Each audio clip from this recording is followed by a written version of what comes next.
All right, how to go about a heater, especially electrical heaters. First thing to do, turn the fan on. Fan came on, that means we have power. Then next you're gonna turn the heat on. You hear the click. And wait for it. Sometimes it has delay like a minute, minute and a half.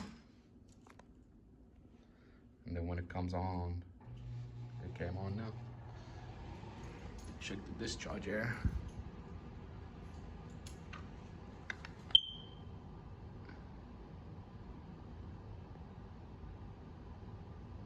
If the temperature goes up, that means we got power going to the electrical coil. If it doesn't go up, that means we need to check the safety switches, which is either limit or fuse link. We have to open it up and check.